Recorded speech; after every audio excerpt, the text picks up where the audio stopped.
दोस्तों नमस्कार, स्वागत है आप सभी का हमारे YouTube channel New hi tech science Classes में। जैसा कि आप जानते हैं कि इस YouTube चैनल पर हम बायोलॉजी 9th, 10th, 11th और 12th का topic by topic, chapter by chapter पढ़ाते हैं। तो बने रहिए इस वीडियो के अंत तक। आज हम आपको बताने वाले हैं सेल का डिफिनीशन, न्यूक्लियस यानी केंद्रक के बारे में, न्यूक्लियोलस यानी केंद्रिका के बारे में, और प्रोकैरियोटिक सेल्स के बारे में, यूकैरियोटिक सेल्स के बारे में। इन 5-6 टॉपिक के बारे में आपसे चर्चा करने वाले हैं। मैं हूं Hosila sir, new hi tech science classes. तो आप चैनल को सब्सक्राइब करें, लाइक करें, कमेंट करें, वीडियो यदि अच्छा लगे तो शेयर करें। चलिए वीडियो को स्टार्ट करते हैं।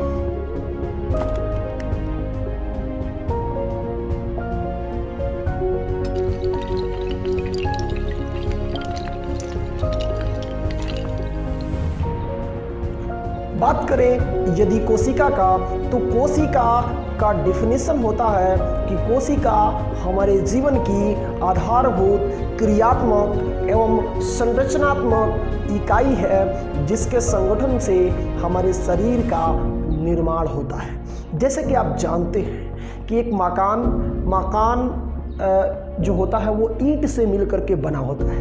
एक एक ईंट जब जुड़ता है तो दीवार बनता है, और दीवार बहुत सारे जब जुड़ते हैं तो एक कमरा बनता है, और ठीक उसी प्रकार बहुत सारे कमरे मिलते हैं तो एक मकान बनता है। ठीक उसी प्रकार हमारे बॉडी में सेल्स होते हैं। यदि हम बॉडी को यानी शरीर को मकान मान लें तो ये कह सकते हैं कि जिस प्रकार एक मकान की सबसे छोटी संरचनात्मक इकाई ईंट होती है, ठीक उसी प्रकार हमारे बॉडी की संरचनात्मक एवं क्रियात्मक इकाई सेल यानी कि कोशिका होती है। कोशिका का परिभाषा भी बड़ा सरल है, जो अभी मैंने बताया था। इंग्लिश में भी इसको बोलते हैं कि cell is the smallest unit of life, या cell is the structural and functional unit of life. कोशिका हमारे जीवन की आधारभूत क्रियात्मक एवं संरचनात्मक इकाई है। तो आपने जाना कि जिस प्रकार एक मकान की छोटी इकाई ईंट है, ठीक उसी प्रकार हमारे शरीर की संरचनात्मक और क्रियात्मक इकाई कोशिका है। कोशिका का खोज सर्वप्रथम रॉबर्ट हुक नामक वैज्ञानिक ने सन 1665 ईस्वी में किया था। रॉबर्ट हुक कोशिका का खोज किए, इसके सिद्धांत के बारे में और इसके बहुत सारे एक तरह से कह सकते हैं कि जो भी थ्योरीज हैं उसके बारे में हम नेक्स्ट जब 9th क्लास का सेल चैप्टर शुरू करेंगे तो उसमें आपको बहुत सारी बातों को बताएंगे। अभी हमें केवल जो है इसमें सेल के बारे में बताना है, न्यूक्लियस के बारे में बताना है, न्यूक्लियोलस के बारे में बताना है, प्रोकैरियोटिक सेल्स के बारे में बताना है, एंड यूकैरियोटिक सेल्स के बारे में बताना है।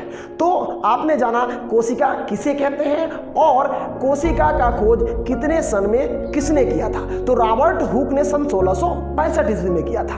अब बात है कि केंद्रक क्या होता है। तो आपने अक्सर देखा होगा कि कोशिका के बीच में एक वृत्ताकार संरचना पाया जाता है, जिस वृत्ताकार संरचना को हम इंग्लिश में न्यूक्लियस और हिंदी में केंद्रक कहते हैं। केंद्रक का परिभाषा होता है कि कोशिका के बीचों बीच पाए जाने वाली वृत्ताकार संरचना को हम केंद्रक कहते हैं। कोशिका के बीचों बीच पाई जाने वाली वृत्ताकार संरचना को हम केंद्रक कहते हैं। फिर कभी हम चर्चा जब करेंगे तो उसमें आपको जीव द्रव्य के बारे में, यानी कि प्रोटोप्लाज्म के बारे में, साइटोप्लाज्म के बारे में, न्यूक्लियोप्लाज्म के बारे में बहुत सारी बातों का चर्चा हम करेंगे। लेकिन अभी हम बात कर रहे हैं केंद्रक के परिभाषा का। तो आपने जाना केंद्रक का परिभाषा कि कोशिका के बीचों बीच पाई जाने वाली वृत्ताकार संरचना को हम केंद्रक कहते हैं। केंद्रक का खोज रॉबर्ट ब्राउन नामक वैज्ञानिक ने सन 1831 ईस्वी में किया था। कोई डिफरेंस नहीं है, आप देख रहे हैं स्क्रीन पे। रॉबर्ट हुक सन 1665 ईस्वी में कोशिका का खोज किए और रॉबर्ट ब्राउन सन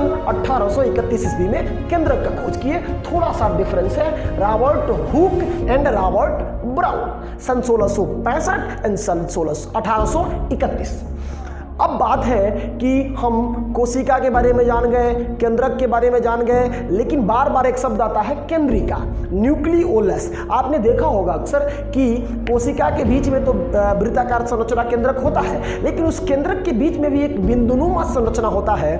उस बिंदुनुमा संरचना को क्या कहते हैं? तो उस बिंदुनुमा संरचना का नाम इंग्लिश में न्यूक्लियोलस है और हिंदी में केंद्रिका है, उसी को हम केंद्रिका कहते हैं। तो ये कह सकते हैं कि कोशिका के केंद्रक के बीचों बीच एक बिंदुनुमा संरचना पाया जाता है जिसे हम केंद्रिका या न्यूक्लियोलस कहते हैं। तो ये आपका कोशिका का, केंद्रक का और केंद्रिका का परिभाषा रहा।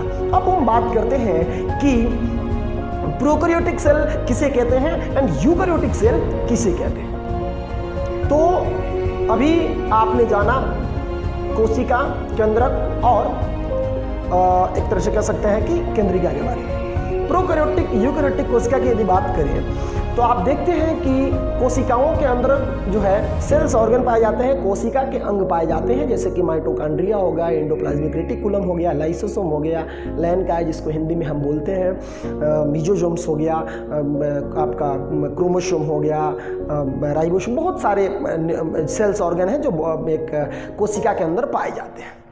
Actually RH. व्हिटेकर नाम के एक वैज्ञानिक थे जिन्होंने मॉडर्न क्लासिफिकेशन, आधुनिक वर्गीकरण, जो 9th क्लास में है आपको पढ़ने के लिए मिल जाएगा, मॉडर्न क्लासिफिकेशन, आधुनिक वर्गीकरण, या उसी को हम बोलते हैं 5 जगत पद्धति वर्गीकरण, 5 किंगडम सिस्टम क्लासिफिकेशन। ये 5 किंगडम सिस्टम क्लासिफिकेशन जब कर रहे थे आर.एच. व्हिटेकर सन 1969 ईस्वी में, सन आप देख लीजिएगा, तो वो जो है उन्होंने बताया कि कोशिका के संरचना के आधार पर जीवधारी कितने प्रकार के होते हैं। तो उन्होंने रिसर्च किया, ये पाया कि बहुत सारे जीव ऐसे होते हैं कि जिन जीवों के कोशिका में केंद्रक और कोशिका के अंग पूर्ण रूप से विकसित होते हैं, तो वो भी एक जीव है। और कुछ ऐसे हैं जिनके कोशिका में केंद्रक और कोशिका के अंग पूर्ण रूप से विकसित नहीं है। तो प्रश्न ये उठता है कि जो विकसित हैं वे कौन जीवधारी हैं और जिनमें विकसित नहीं है वे कौन जीवधारी हैं। जिनके अंदर केंद्रक और कोशिका के अंग विकसित हैं, जिनके अंदर केंद्रक और कोशिका के अंग विकसित हैं, वह है यूकैरियोटिक जीव। बिकॉज क्योंकि उनके अंदर जो कोशिका है वो यूकैरियोटिक है। यूकैरियोटिक मीन्स सुकेंद्रकीय कोशिका। यूकैरियोटिक शब्द जो है इंग्लिश शब्द है, सुकेंद्रकीय कोशिका। और जिस जीवधारी के अंदर ऐसी कोशिका है कि जिसमें केंद्रक और कोशिका के अंग पूर्ण रूप से विकसित नहीं है, तो वो प्रोकैरियोटिक सेल है, वो प्रोकैरियोटिक कोशिका है। हिंदी में होता है पूर्व केंद्रकीय कोशिका। तो आपने जाना कि यूकैरियोटिक सेल यानी कि सुकेंद्रकीय कोशिका किसे कहते हैं, प्रोकैरियोटिक सेल यानी कि पूर्व केंद्रकीय कोशिका किसे कहते हैं। बड़ा सिंपल परिभाषा है कि वह कोशिका जिसमें केंद्रक और कोशिका के अंग पूर्ण रूप से विकसित होते हैं वे यूकैरियोटिक कोशिका या सुकेंद्रकीय कोशिका कहलाती हैं। और वे कोशिका जिसमें केंद्रक और कोशिका के अंग पूर्ण रूप से विकसित नहीं होते हैं वे प्रोकैरियोटिक कोशिका अर्थात पूर्व केंद्रकीय कोशिका कहलाती हैं।